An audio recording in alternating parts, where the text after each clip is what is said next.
Hey guys, welcome back to our YouTube channel. I hope you're all doing well. So in today's video, we'll discuss the best gaming keypad in 2022. All the product links are given in the description video below. So without further ado, let's jump straight into the video.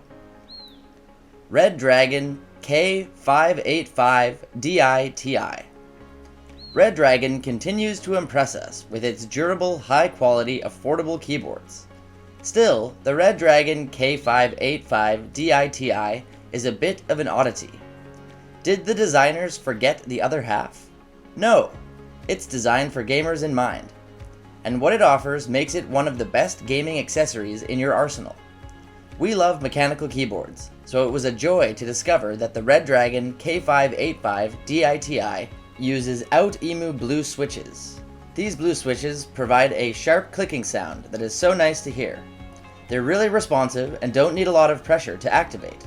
Naturally, your thumb hovers the P key, so you'll have to stretch to reach the custom space key. There is a bit of a learning curve. Thankfully, that problem is solved through Redragon software. You could also check out the Redragon K552 mechanical backlit wired keyboard with 87 keys. The first feature you'll notice is the Redragon K585 Diti one-handed RGB mechanical gaming keyboard. Blue switches is half a keyboard, but it isn't without additional features. Along the left and right, 7 macro keys were added.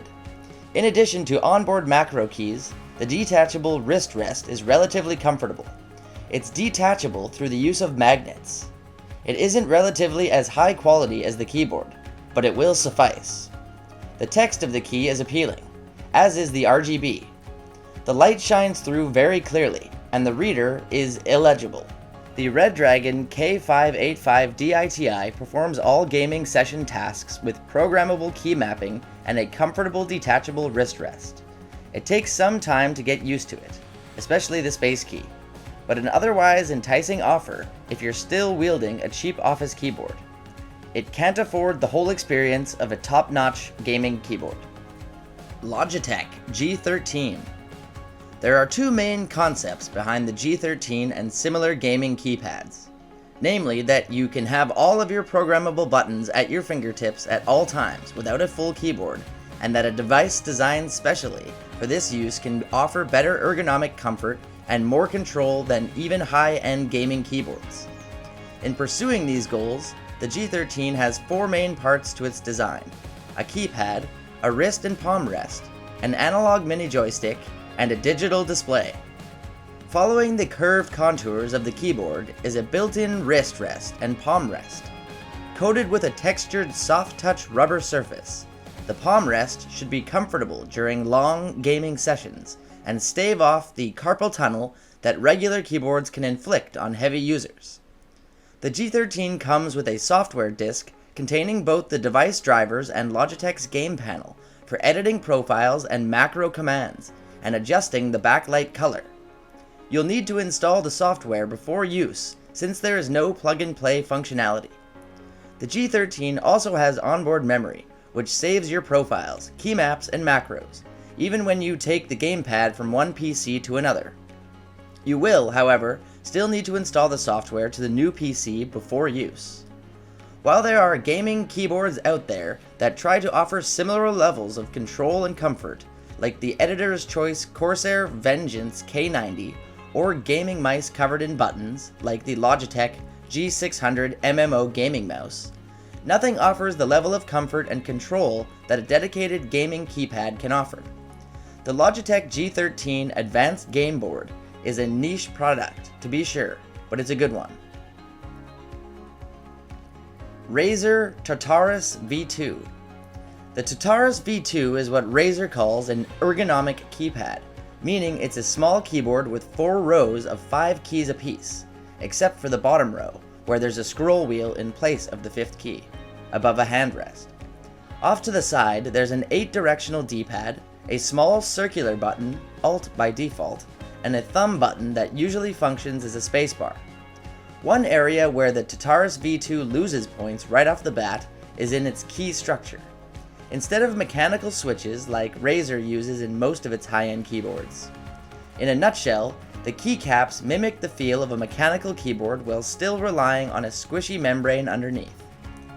The most remarkable feature of the Tartarus V2 is that it exists. There aren't that many small-form gaming keypads on the market, much less from major peripheral manufacturers. In terms of functionality though, everything interesting stems from the Razer Synapse 3.0 software. While setting up these options requires a lot of time, you could theoretically have almost 150 different commands at your fingertips in each game. The only trouble is that, by default, no keys are assigned to enabling hypershift or swapping key maps. Programming them isn't hard, but making one of the Tartarus V2's best aspects an opt-in choice rather than an endemic feature seems odd. First, you should know that if you want to use the Tartarus V2 successfully, you'll have to break years' worth of keyboard habits. On the other hand, whether that makes it a worthwhile purchase depends on what else you could do with $80 in your life. RedThunder. The switch and the charging port are independently located above the mini gaming keyboard. It can be unaffected by the switch and charging position when playing games. The cool RGB will bring an immersive gaming experience. When you do not use the one-handed gaming keyboard for 6 to 8 minutes, it will automatically turn off and appropriately reduce the number of charging and charging times. 35 keys one-handed layout born for games. Portable 40% layout with 35 keys. Free from the shackles of the cable. You can use it in any position and not just on the desktop. Note, this is not a complete keyboard and cannot be used for typing. 7 colors RGB backlit. The RGB backlit supports breath mode and static mode. There are 7 colors to choose from, and the incredible lighting effect will bring you more fun in the game. Ergonomically designed with a big wrist rest offers excellent support to make use more comfortable. RedThunder. The switch and the charging port are independently located above the mini gaming keyboard. It can be unaffected by the switch and charging position when playing games. The cool RGB will bring an immersive gaming experience. When you do not use the one-handed gaming keyboard for 6 to 8 minutes, it will automatically turn off and appropriately reduce the number of charging and charging times. 35 keys one-handed layout born for games. Portable 40% layout with 35 keys. Free from the shackles of the cable. You can use it in any position and not just on the desktop. Ergonomically designed with a big wrist rest offers excellent support to make use more comfortable. GameSir VX2. The VX2 aim switch is not the first attempt at a multi-system controller peripheral. Still, it sure is among the best looking. It does this by contrasting the angularity of the keycaps with the base that features nothing but smooth, curved lines. The keypad's backplate is made of durable and damage-resistant aluminum. In contrast, the rest is made out of plastic. Its compact form factor, 240mm by 162mm by 50mm, coupled with its weight of only 530 grams, makes it highly portable and able to fully fulfill its purpose of wireless controlling multiple different game systems. Razer Tartarus Pro. They're attractive little devices if you've never used a gaming keypad. The problem with the Razer Tartarus Pro is that it's a little hard to reach everything, and the little palm rest creates some friction when you need to move your hand around. Suppose you lay your palm on the palm rest and your wrist on the wrist rest, as Razer intended. In that case, you can access the middle 2 rows of buttons pretty quickly, but you'll have to stretch a little bit for the top row, or contract your hand for the bottom row. Pressing down will start the second. It's a very cool feature, and I can't think of a keyboard that offers the same functionality. You can even customize each function's actuation point, depending on how hard you want to press each key. Tartarus Pro is very pretty, somewhat comfortable, and accomplishes what it sets out to do, but it's also very niche and much more expensive than its predecessor. I can't recommend it if you're in the market for a gaming keypad.